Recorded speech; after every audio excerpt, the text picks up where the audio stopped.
Halo semua, kembali lagi bersama kita di podcast Six Generation. Kenalin nih, nama aku Arya Satya dan aku Nafisa Bunga. Di sini kita termasuk host yang baru ya, Arya. Iya betul banget. Semoga kita berdua tuh bisa menciptakan suasana baru, vibes yang lebih fresh iya, gitu ya. Iya betul banget. Nah Arya, sekarang tuh tanggal berapa sih? Sekarang tanggal berapa? Tanggal 8.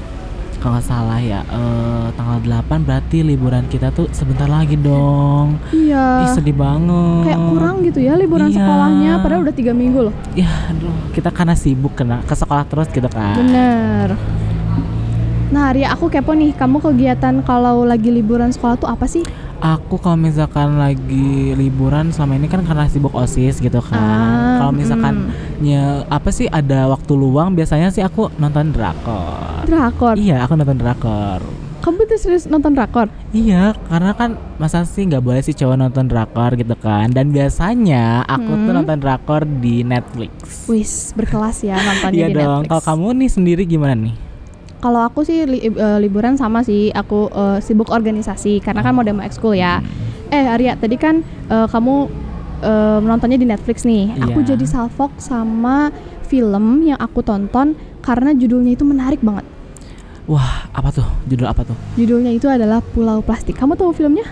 Film Pulau Plastik, dari judulnya itu udah menarik banget gitu kan. Itu film apaan sih, maksudnya tuh di pulau itu banyak plastiknya kah, atau pulaunya terbuat dari plastik atau gimana itu?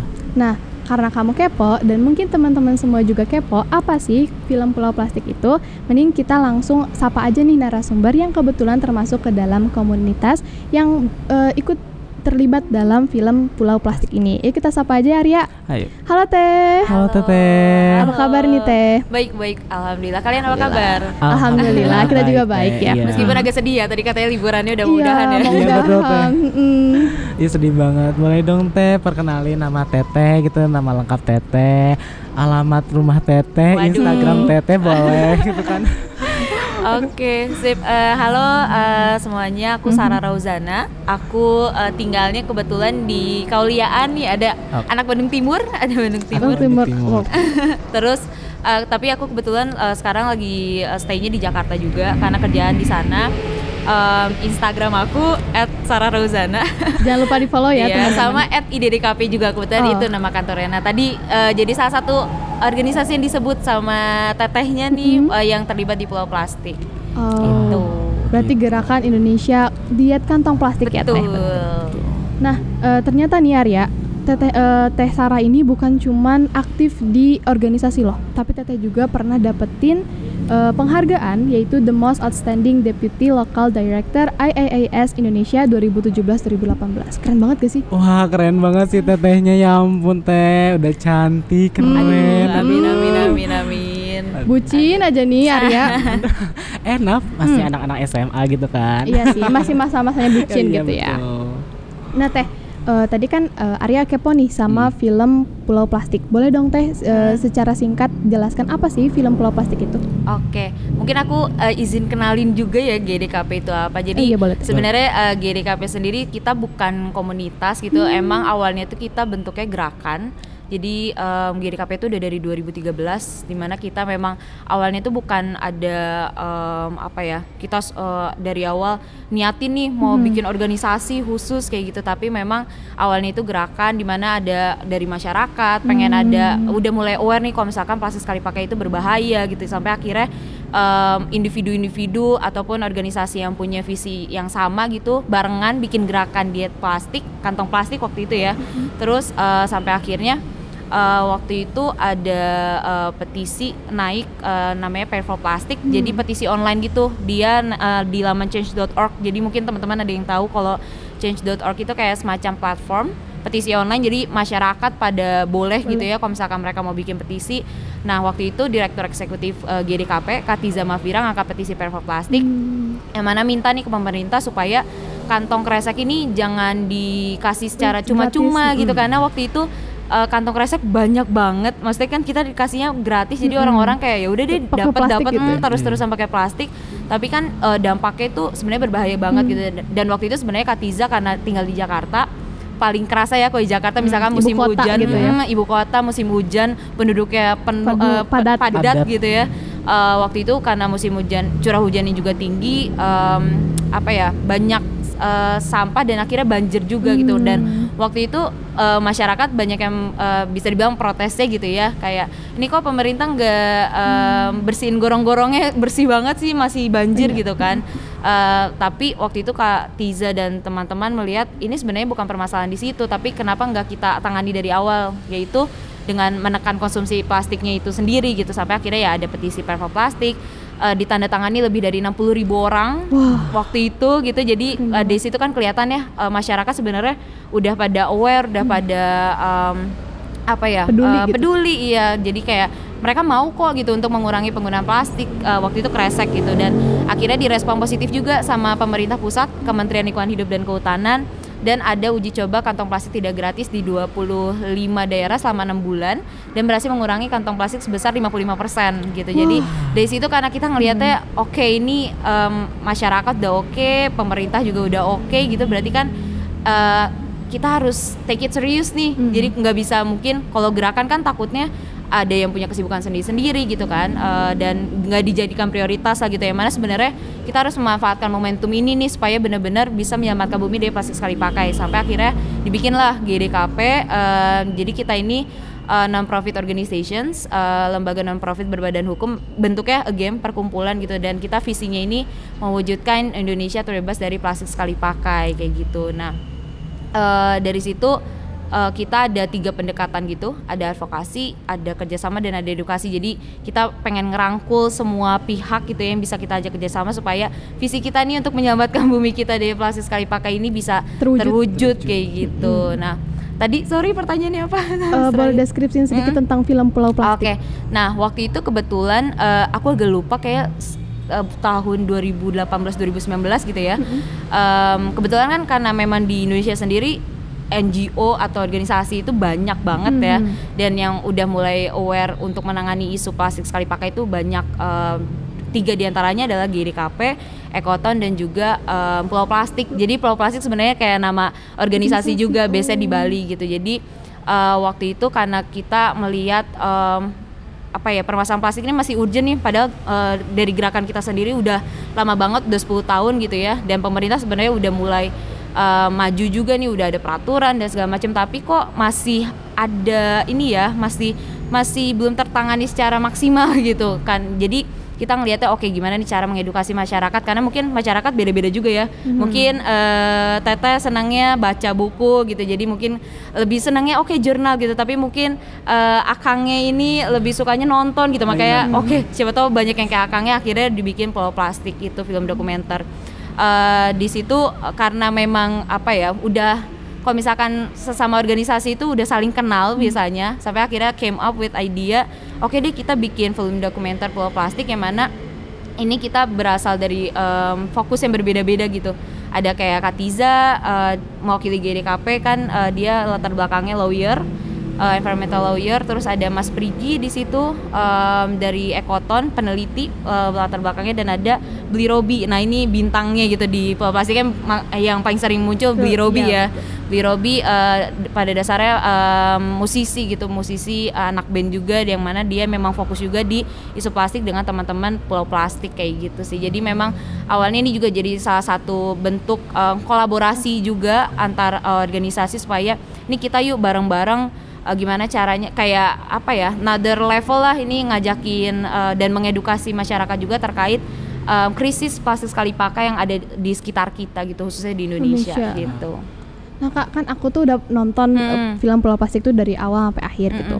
Yang buat aku tertarik banget itu ada di bagian tentang ini daerah Gresik, Jawa Timur. Itu kan kayak apa sih, sampahnya tuh berserakan di mana-mana gitu. Boleh dong Kak dijelasin kenapa sih di Gresik itu sampah bisa sampai sebanyak itu dan gak bersih gitu daerahnya? Oke. Jadi sebenarnya kalau ngomongin sampah plastik di semuanya ya. Jadi emang yang kemarin di highlight itu di Gresik karena memang di situ kita mau neken ini terkait penelitian si mikroplastik. Nanti juga kita akan bahas ya mikroplastik itu apa. Tapi memang di Gresik tuh, di daerah Gresik itu ada kayak semacam perusahaan kertas yang mana dia biasanya impor kertas bekas gitu. Jadi biasanya kalau perusahaan kertas tuh mereka impor kertas bekas untuk kebutuhan produksi kertasnya itu sendiri gitu. Tapi dan itu belinya dari luar gitu ya. Tapi bisa dibilang liciknya adalah ternyata pas dikirim ke Indonesia itu bukan cuma kertas. Jadi mereka nyelipin plastik-plastik yang sebenarnya jumlahnya banyak banget gitu. Sampai akhirnya kan malah menumpuk tadi ya, malah menumpuk jadinya di Gresik gitu, dan kebuangnya kemana ya, ke sungai lagi gitu. Terus belum lagi pasti itu akan dimakan sama ikan-ikan yang ada di sungai, ada di laut kayak gitu. Dan nggak cuma itu juga, karena si sampah plastiknya itu banyak yang dari tadi selipan sampah kertasnya itu, sebagian besar ataupun ada masyarakat gitu yang memanfaatkan itu tuh sebagai bahan bakar gitu. Jadi mungkin ada masyarakat yang masih belum terlalu aware kalau misalkan pembakaran sampah itu berbahaya sebenarnya buat kesehatan dia, bahkan lingkungan juga gitu kan. Bahkan sedihnya banget adalah itu tuh dipakai sebagai bahan bakar untuk pembuatan tahu. Jadi tahu gitu kan. Oh my god, Kak. Kenapa? Kenapa aku nih? Suka banget makan tahu gitu loh, Kak. Aduh. Dan makanya kan, jadi khawatir kan, kayak aku khawatir banget loh, Kak, kayak pengen sehat makan tahu yang dari kacang kedelai gitu ya. Tapi malah ada campuran sampahnya gitu. Pembakaran sampah, dan dari pembakaran sampah plastik itu tuh pasti akan ada penyebaran partikel mikroplastik, dan itu berbahaya banget buat tubuh kita. Jadi antara bingung ya, ini sehat gak makan tahu? Oh my god, Kak, TBL, takut banget loh.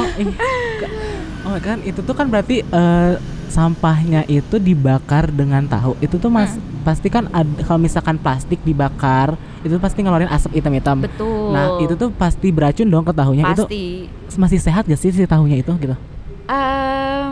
Agak nggak sehat ya, karena kalau misalkan udah ada pembakaran dari si sampah plastiknya kan berarti tadi ya ada partikel mikroplastik, yang mana partikel mikroplastik ini tuh ya chemical gitu. Jadi dia kan pada dasarnya plastik pun terbuatnya dari minyak dan gas bumi. Itu udah bahaya banget. Kebayang nggak kalau misalkan itu secara nggak langsung kayak kita mengkonsumsi minyak bumi juga gitu kan, karena ya partikel mikroplastiknya ada di tahu kayak gitu. Belum lagi tadi ada dari asapnya juga, itu pasti partikel mikroplastiknya lebih besar lagi gitu, pekat lah dan segala macam. Dan kita juga harus aware juga gimana nih para pekerja pembuat tahu di sana juga gitu, apalagi mereka yang benar-benar terpapar, dan kita nggak bisa mastiin apakah mereka disediakan APD secara lengkap atau gimana. Dan kalau misalkan nggak dijamin kesehatan pekerjanya, kan berarti mereka tiap hari tuh menghirup mikroplastik. Kebayang partikel mikroplastik di tubuhnya udah sebanyak mana gitu kan. Jadi udah mengerikan banget ya. Menakutkan banget sih ya. Kamu nggak ada mikroplastik ya? Amin Allah. Kan tunjuk ke tahu nih. Kita doain semoga Ari tetap sehat-sehat aja. Amin. Nah, tadi kan Teteh bilang kalau misalnya masuk ke tubuh itu berbahaya. Sebenarnya apa sih dampak buat tubuh sendiri kalau terdapat mikroplastik? Oke. Jadi sedikit spoiler juga gitu ya. Tadi kan kita baru ngomongin tahu, padahal sebenarnya partikel mikroplastik itu udah ditemuin di banyak objek gitu. Iya. Kemarin teman-teman Greenpeace Indonesia, aku yakin teman-teman udah tahu Greenpeace Indonesia, ada riset kalau misalkan di seluruh sumber mata air di Indonesia itu, air yang kita konsumsi sehari-hari, udah ada partikel mikroplastik ya. Jadi bukan cuma tahu, sekarang air yang kita minum yang ada di sini udah ada partikel mikroplastik ya. Nggak cuma air juga, ada di ikan, ada di garam, ada di umbi-umbian juga, karena katanya mikroplastik ini bisa menembus akar juga, jadi udah bahaya banget. Dan terakhir itu udah ada di plasenta ibu hamil juga. Jadi serem banget ya. Serem itu banget si mikroplastik kayak itu tuh. Aku mau jelasin dikit juga ya. Mungkin ada yang masih belum aware nih terhadap mikroplastik itu apaan sih gitu. Jadi sebenarnya mikroplastik itu partikel dari yang mana, misalkan dari plastik. Jadi si plastik ini tuh misalkan kita ada botol minum gitu ya. Nah, lama-lama si botol minum itu yang dari plastik itu tuh akan terkikis bisa dibilang gitu, dan macam-macam dampaknya. Ada dari dia kena sinar matahari, ada yang misalkan dia karena pas distribusi si produk yang dikemas sama plastik sekali pakai, dia tergesek-gesek kayak gitu. Jadi terkikis pokoknya dari gelombang air dan segala macam. Jadi banyak hal yang menyebabkan si kemasan plastiknya itu terkikis sampai akhirnya menyebabkan ada partikel mikroplastik itu. Jadi kayak sebenarnya dia plastik juga, cuma kikisannya gitu. Dan jadi kenapa dibilang mikroplastik karena memang dia kasat mata. Ukurannya kurang dari 5 kurang dari 5 mm gitu. Jadi memang nggak kelihatan sama sekali. Tapi kalau misalkan kita lihat pakai mikroskop itu jelas gitu, dan macam-macam bentuknya juga, ada yang fiber, ada yang gimana dan segala macam kayak gitu. Balik lagi tadi udah ditemuin juga di di air mineral, plasenta, air mineral dan segala macam, dan dampaknya apa ke tubuh. Sekarang tuh mikroplastik udah ditemuin tadi selain di plasenta ibu hamil ya, udah ditemuin juga di paling baru banget di peredaran darah manusia. Jadi kalau kita donor darah, nggak cuma donor darah doang, tapi mikroplastiknya juga gitu. Iya bener banget gitu. Dan selain di peredaran darah juga udah ada di paru-paru bagian terdalam gitu. Terus juga terakhir mungkin bukan di dalam tubuh, tapi udah ada di salju Antartika juga. Udah sejauh itu mikroplastik beredar gitu ya. Beberapa bulan kemudian langsung kerasa gitu ya, kalau misalkan orang ngerokok itu akan batuk-batuk dan segala macam gitu. Tapi beda halnya kalau misalkan mikroplastik mungkin akan ada jangka waktu gitu. Jeda misalkan bisa beberapa tahun ataupun berapa puluh tahun, tapi kita nggak bisa sepelein juga gitu, meskipun biarin deh ada masih mikroplastik lama gitu. Tapi masih lama gitu. Tapi sebenarnya dampaknya itu berbahaya banget gitu, bisa menyebabkan kerusakan jaringan kita, bisa mempengaruhi kualitas sel reproduksi kita gitu, terutama yang cowok katanya lebih rentan itu. Terus juga bisa menyebabkan cancer juga. Jadi dia bersifat karsinogenik. Jadi pada dasarnya si mikroplastik ini tuh dia bersifatnya mengikat. Jadi misalkan tadi kan ada di air minum kita ya, di sumber mata air, ataupun misalkan di sungai nih, let's say di sungai. Nah di sungai itu kan macam-macam ya, ada nggak tahu kita ada zat-zat apa aja gitu kan. Nah karena dia sifatnya mengikat, jadi dia ngikat apa aja, mau dia beracun, mau dia apa, bodo amat gitu. Jadi dia ikat, dan nanti bisa jadi si mikroplastiknya itu kemakan sama ikan, ikannya kita makan, ya udah berarti nggak cuma mikroplastik aja, ada zat-zat berbahaya lain yang masuk ke tubuh kita gitu. Jadi udah semengerikan itu. Yang paling parah sih memang bisa menyebabkan cancer itu sih, jadi ngeri banget sebenarnya. Semoga Arya sehat-sehat ya Arya. Amin. Soalnya kan belum nyobain nikah gitu. Masih bucin aja nih Arya. Nih Teh, kan tadi tuh kita ngebahas tentang masalah yang ditimbulkan dari sampah plastik gitu. Berarti kalau misalnya aku ibaratin, plastik itu kayak parasit bagi hubungan antara manusia dan lingkungan gak sih Arya? Bukan parasit tahu, kalau misalkan kalau kita gitu ya. Kamu tau gak apa? Teteh tahu gak apa Teteh? Yang lebih tepatnya gitu. Aduh, aku kayaknya tahu nih. Apa nih, toksik ya? Bukan. Kurang tepat ya. Kalau menurut aku tuh kayak selingkuhan. Aduh. Lebih berat ya. Iya, lebih berat. Karena kenapa tuh? Gitu kan kayak manusia itu harusnya mencintai alam, bukan mencintai plastik. Jadi kayak manusia tuh selingkuh dengan alam gitu kan. Jadi kayak manusia tuh lebih mencintai plastik gitu Teh. Daripada alam gitu ya. Iya betul. Padahal kan manusia sendiri tinggalnya di bumi gitu ya. Iya betul. Harusnya punya kewajiban untuk melestarikan alamnya sendiri gitu. Sepakat. Iya. Sepakat. Selingkuh. Nah Teh, tadi kan kita udah bahas banyak banget masalah yang ditimbulin karena sampah plastik gitu. Nah dari sampah masalah yang ditimbulin itu apakah cuma ada di Indonesia, cuma di daerah-daerah yang kita ketahui, atau bisa luar negeri juga punya masalah yang sama gitu? Oke.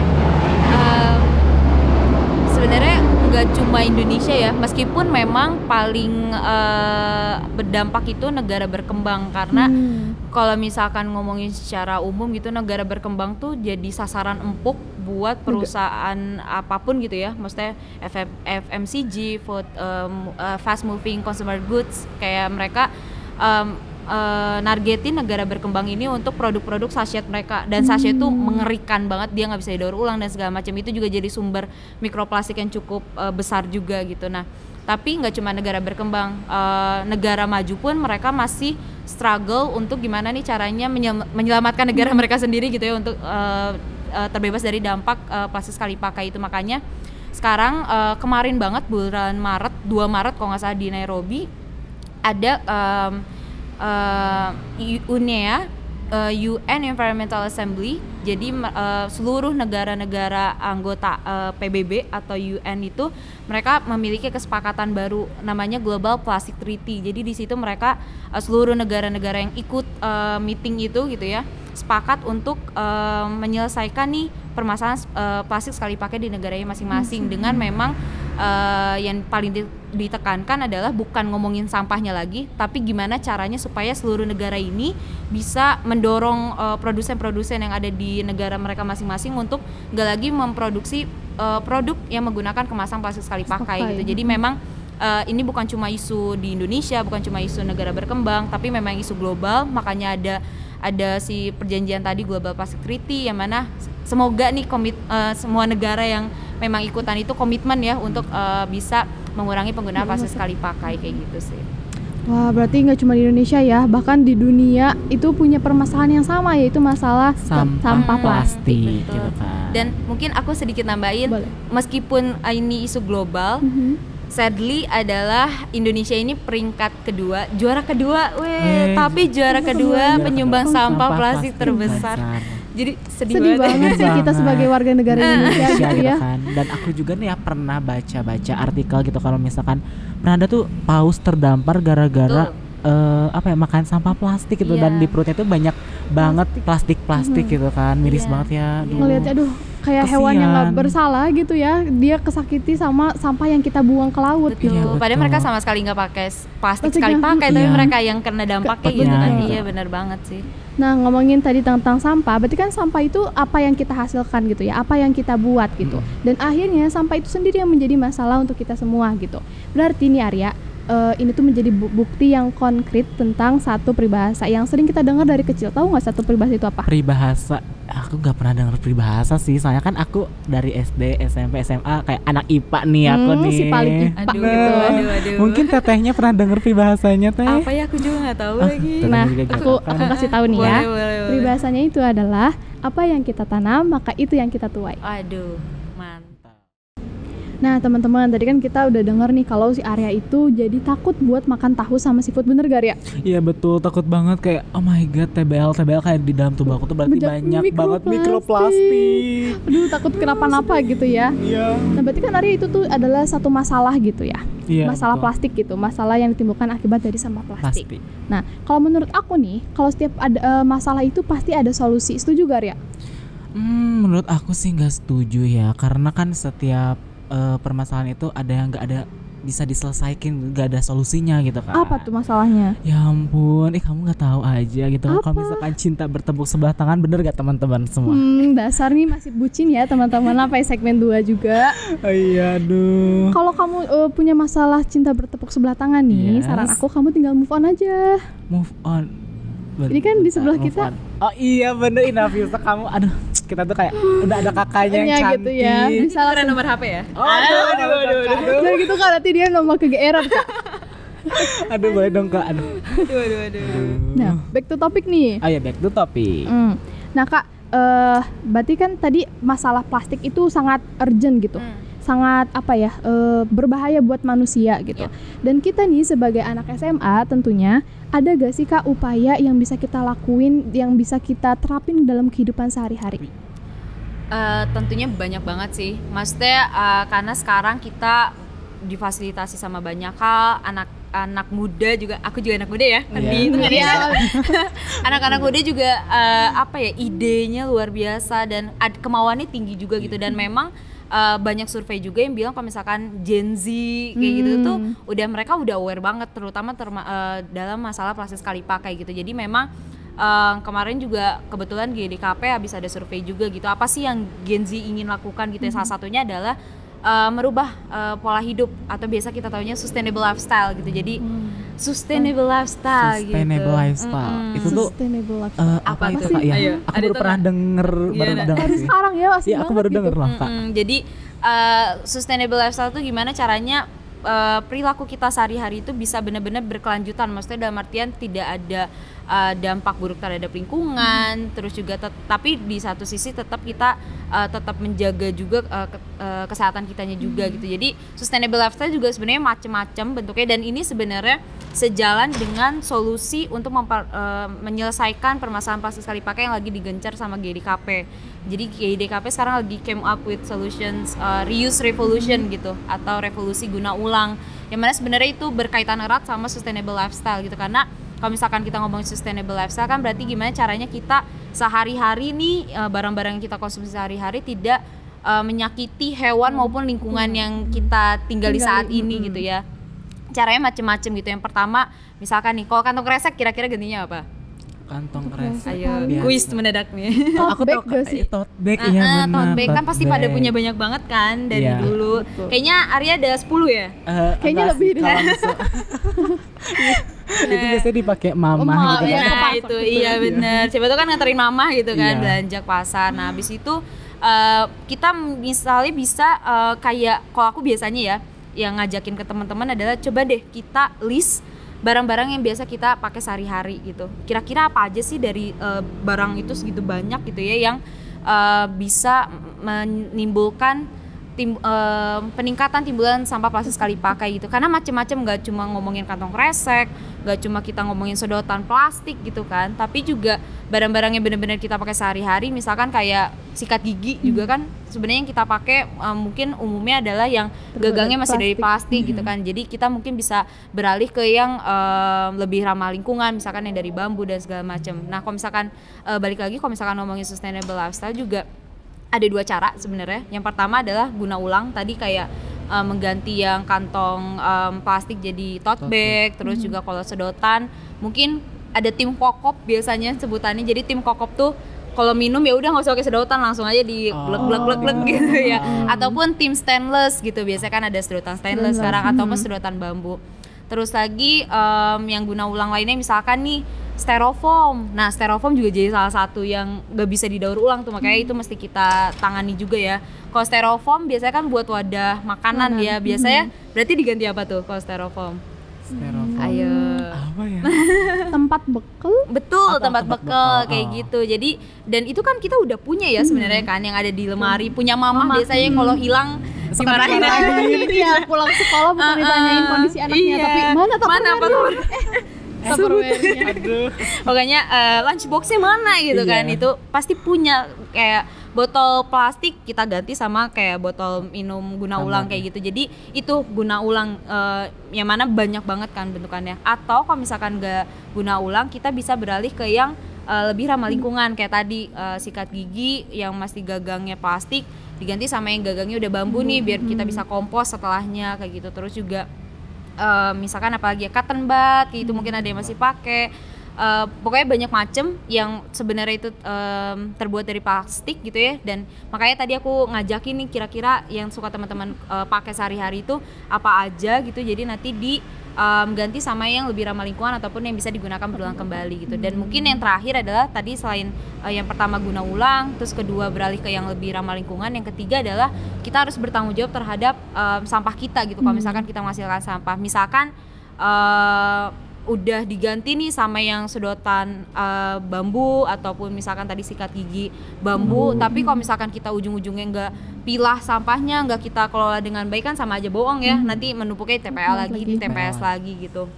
Jadi kalau misalkan memang kita at the end masih menghasilkan sampah, kita harus bisa bertanggung jawab terhadap hal itu gitu. Gimana caranya ya, yang paling tepat adalah dengan kita memilah sampah dengan tepat. Itu sebenarnya udah basic banget ya. Di sini juga di SMA 6 udah keren banget tuh, udah dipilah-pilah juga. Bahkan sampai sampah B3-nya juga udah dipilah sendiri, itu which is good gitu ya. Karena memang kalau misalkan kita mau berhasil gitu untuk mengurangi timbulan sampah di TPA atau TPS, pemilahan sampah selain yang tadi pengurangan dari hulu dalam artian kita beralih ke guna ulang itu, kita juga harus bisa komitmen gitu untuk memilah si sampah kita supaya saat udah dipilah nanti tuh pengolahannya tepat. Karena kalau pengolahan sampah di tiap kategori itu beda-beda caranya gitu. Kalau misalkan organik, sisa makanan itu biasa diapain? Ayo, kuis mulu ya sama aku. Diapain ya?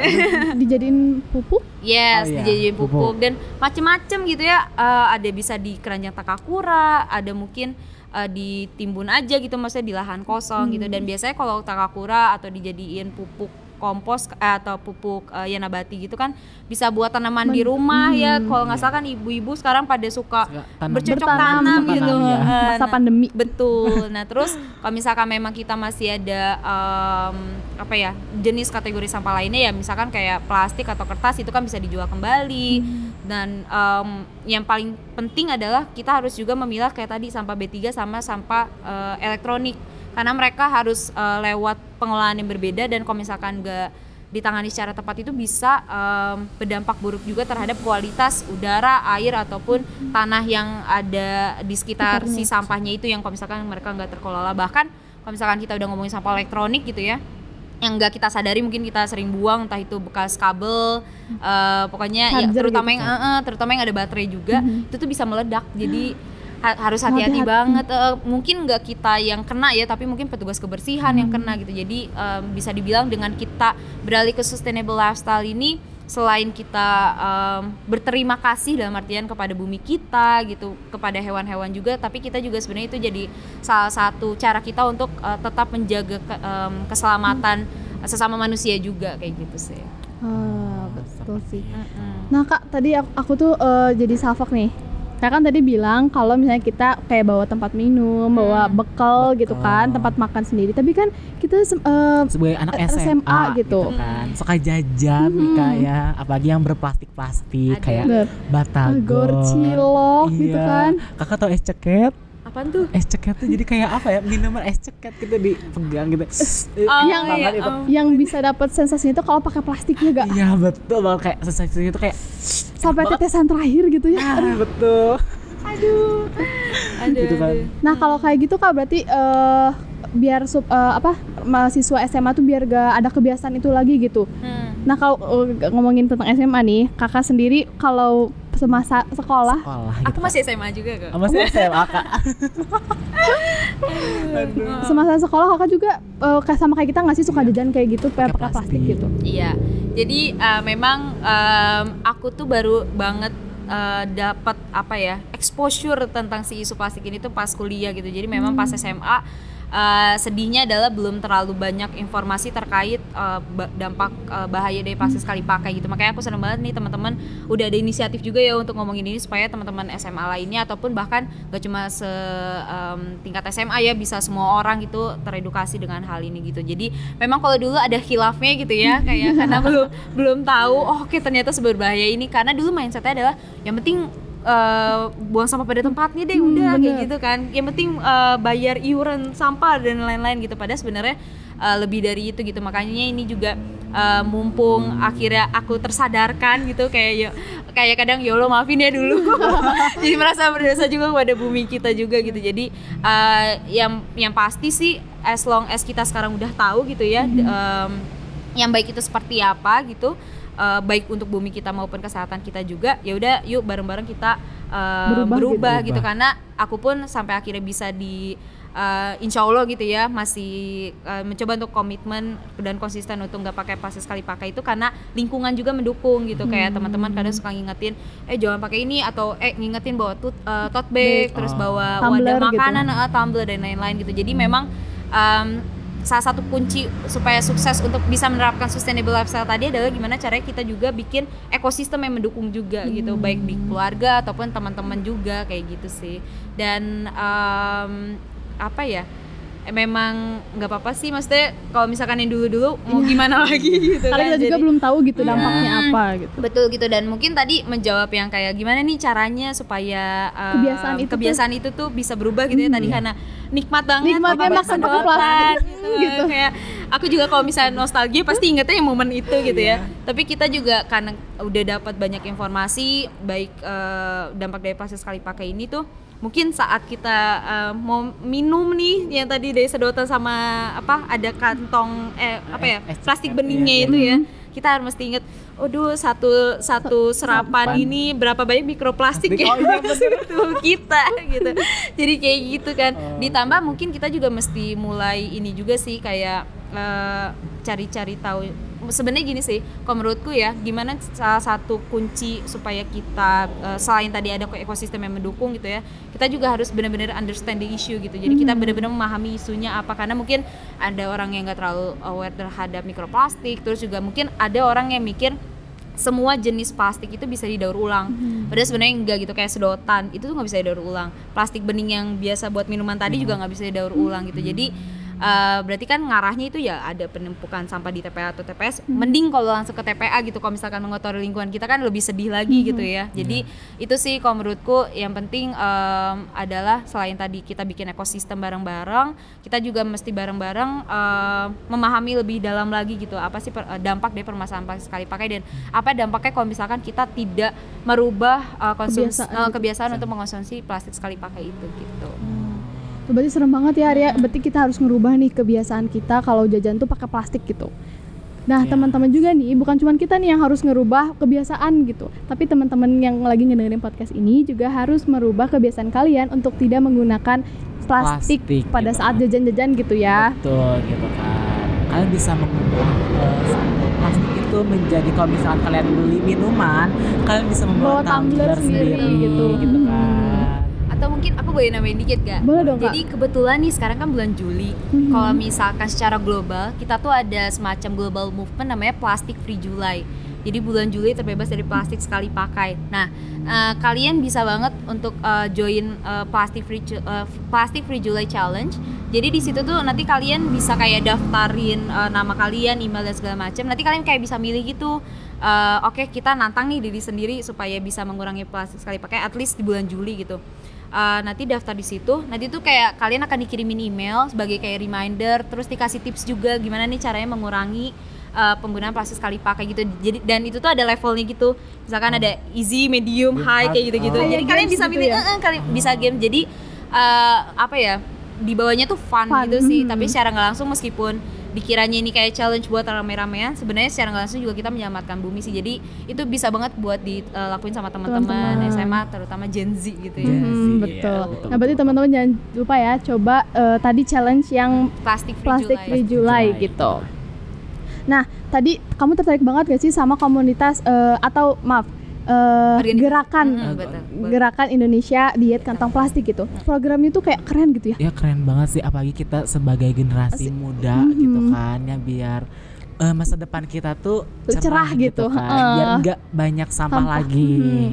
Gimana sih Kak kalau misalnya kita nih anak SMA bisa nggak sih ikut gerakan yang tadi Kakak lakuin? Oke, bisa banget. Jadi memang meskipun kita ada kayak kepengurusannya sendiri, karena memang pada dasarnya lembaga yang di bawah hukum itu emang ada kepengurusannya sendiri gitu ya. Tapi memang karena namanya gerakan, kita juga kalau misalkan bikin event tuh pasti melibatkan banyak orang gitu, terutama anak-anak muda karena kenapa sih anak-anak muda yang paling dilibatkan? Pertama karena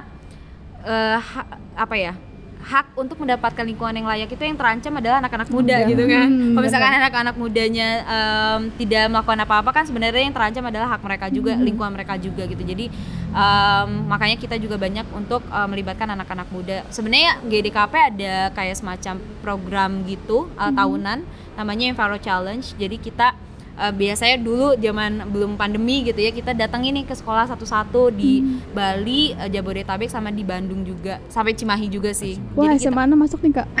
Kalau nggak salah masuk, jadi kayaknya kakak-kakak kelas kalian tuh sebelumnya ikutan, gitu. Jadi Enviro Challenge itu kita kayak diskusi nih bareng-bareng sama anak-anak sekolahnya, perwakilan kalau nggak salah sekitar 25 orang di tiap sekolah.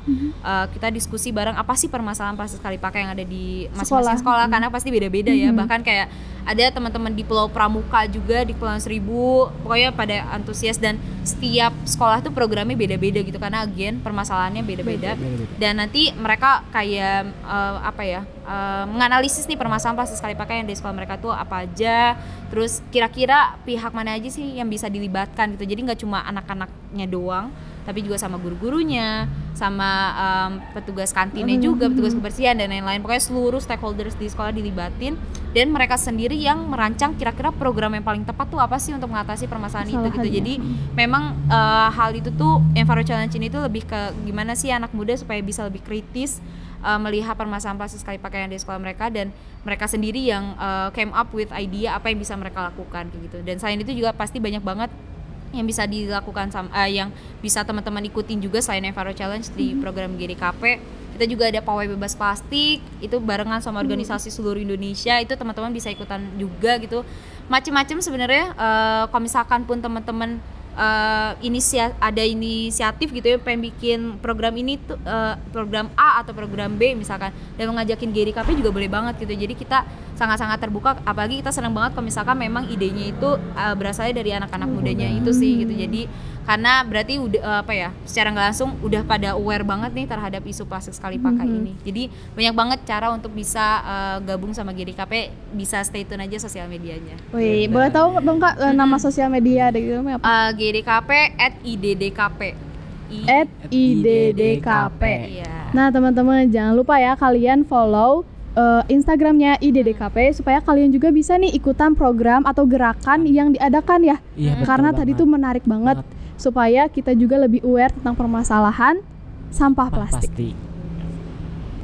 Nah teman-teman, dari tadi kan kita udah ngebahas panjang kali lebar kali tinggi gitu ya tentang masalah yang diakibatkan sampah plastik. Bukan cuma itu doang ya, tadi juga Teh Sarah udah ngasih tahu upaya apa sih yang bisa kita lakuin sebagai siswa SMA, bener gak ya? Betul banget, apalagi nih ya kita sebagai generasi muda yang digadang-gadang sebagai generasi emas gitu kan di tahun 2045.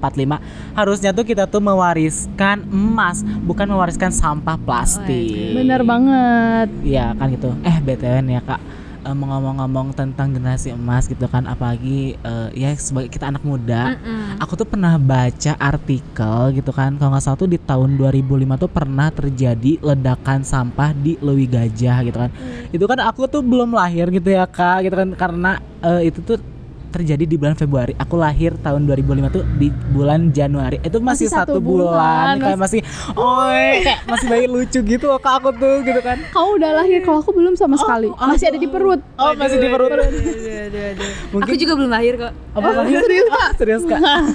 Mungkin Kakak bisa ceritain sedikit gitu masalah itu. Iya, itu betul banget. Jadi itu sebenarnya jadi momentum di mana Indonesia ini baru baik dari masyarakat maupun pemerintah ya benar-benar aware untuk mengatasi permasalahan sampah secara umum gitu. Jadi tadi benar banget yang kata Arya, kalau misalkan ada kejadian luar biasa di TPA Lewi Gajah di Kota Cimahi, tetangga kita gitu ya di Bandung ini kan kita tetangga kita di Cimahi tahun 2005 tepatnya tanggal 21 Februari terjadi ledakan sampah di TPA Lewi Gajah yang memakan korban jiwa hampir 150 orang. Sampai korban jiwa Teh? Betul, karena waktu itu kejadian ledakan sampahnya itu tuh jam 2 pagi kalau nggak salah, jam 2 sampai 3 pagi gitu. Jadi emang orang-orang lagi istirahat gitu kan. Dan selain adanya korban jiwa, sampai akhirnya juga ada 2 desa yang di sekitar lokasi TPA Lewi Gajah itu tuh sampai hilang di peta gitu. Saking memang jadinya tumpukan sampah tadi gitu ya? Betul gitu. Nah itu karena apa? Karena tadi yang aku bilang di awal kan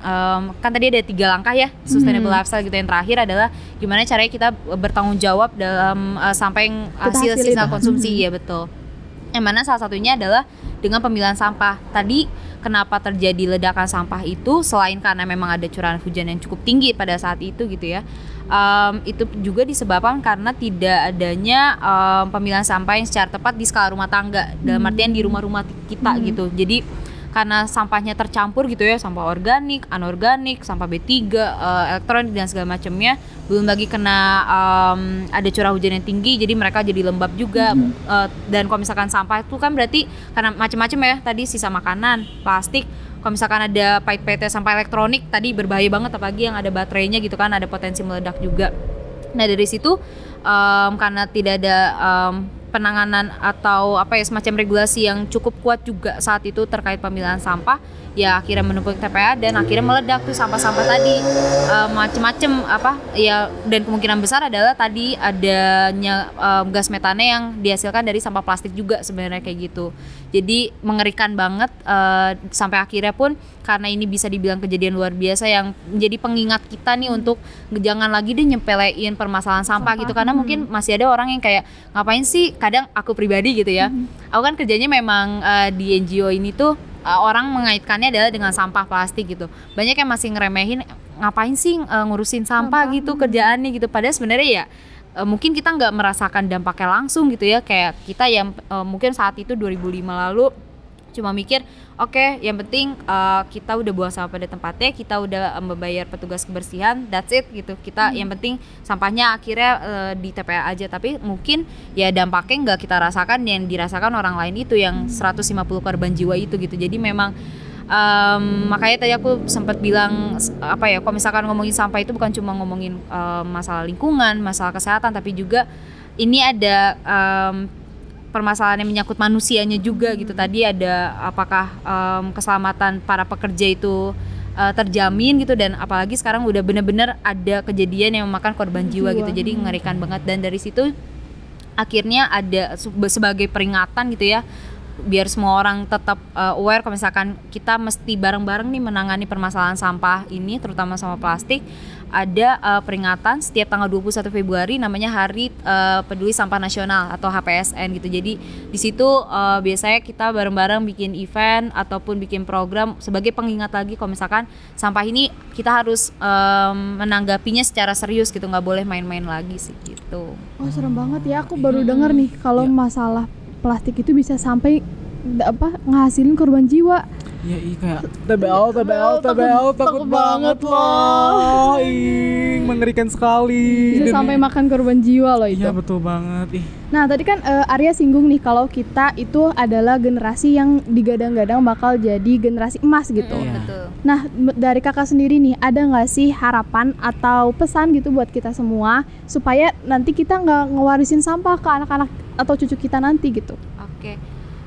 Yang pasti sih kita harus lebih kritis untuk melihat permasalahan sampah plastik sekali pakai ini gitu. Jadi karena kalau misalkan dari kita udah mulai kritis, kita udah mulai paham nih sebenarnya memang sejauh apa sih dampak yang ditimbulkan dari plastik sekali pakai, pasti itu akan jadi motivasi tersendiri untuk kita bisa ataupun mau merubah pola hidup kita tadi, sustainable lifestyle tadi gitu. Jadi karena again saat kita lebih kritis menanggapi isu plastik sekali pakai ini, kita jadi lebih tercerahkan. Pertama, ini nggak cuma ngomongin masalah lingkungan, tapi udah berkaitan sama kesehatan kita, bahkan udah berkaitan sama nasib sesama manusia juga tadi, karena ada kejadian TPLW Gajah tadi. Terus yang kedua, hak kita nih untuk baik hak kita ataupun nanti anak cucu kita, asik anak cucu kita. aduh lupa bucin ya, lupa. Jadi dari situ juga kan terancam juga apakah mereka nantinya pada bisa mendapatkan lingkungan yang layak gitu. Lingkungan yang layak itu seperti apa? Lingkungan yang saat kita bisa menghirup udara segar gitu tanpa kita takut akan polusi dari pembakaran sampah, tanpa kita takut akan terhirup mikroplastik gitu kan. Terus juga selain udara, tanah juga gitu, saat kita bisa bercocok tanam, saat kita bisa merasakan tanah yang memang kualitasnya bagus kayak gitu, bukan yang udah tercemar sama mikroplastik again. Terus juga air, saat kita mengkonsumsi air tuh apakah nanti di masa depan kita bisa tenang saat kita minum air tanpa harus khawatir ini ada mikroplastiknya enggak ya, kayak gitu kan. Jadi itu kan udah jadi pressure sendiri gitu ya, saat kita udah tahu permasalahan si mikroplastik ini udah ada di mana-mana dan udah ada di tubuh kita bahkan gitu. Apakah berarti kan secara nggak langsung udah terancam nih kualitas lingkungan di masa depan tuh akan seperti apa gitu. Jadi sebenarnya saat kita mengkritisi permasalahan plastik sekali pakai ini juga sebagai salah satu cara kita untuk menyelamatkan bumi kita, salah satu cara kita untuk bisa mendapatkan hak kita untuk mendapatkan lingkungan yang layak gitu sih. Wah, berarti selama ini kalau misalnya kita tetap nggak ngerubah kebiasaan kita, bakal generasi selanjutnya tuh bakal terancam gitu ya? Iya, betul banget. Betul. Nah, berarti dari apa yang tadi kita ngomong obrol ini dari awal, intinya kita tuh harus menerapkan kebiasaan yang lebih sehat, lebih ramah lingkungan gitu, dalam mengurangi sampah plastik. Nah, udah gak kerasa nih Teh. Mau makasih banget sama Teteh gitu kan, sudah mengundang GDKP. Iya. Kita yang makasih udah mau datang ke podcast kita gitu ya. Gitu kan, Teteh udah cantik. Aduh. Bucinnya keluar lagi nih Arya. Iya aduh, maafin atau maaf. Iya. Aduh. Nah, kalau misalnya kita nggak bisa memperbaiki kondisi bumi, seenggaknya kita nggak memperburuk keadaan bumi, ya Garya? Betul banget gitu kan, daripada nih ya untuk anak-anak muda semuanya gitu kan, daripada kita menjaga hati yang gak pasti gitu kan, mending kita menjaga lingkungan kita gitu kan, agar lingkungan bumi kita tuh bersih gitu kan dari sampah plastik. Betul. Dan kalau kayak gitu buat teman-teman jangan lupa like, comment, and subscribe. Sampai ketemu di podcast selanjutnya. Bye-bye.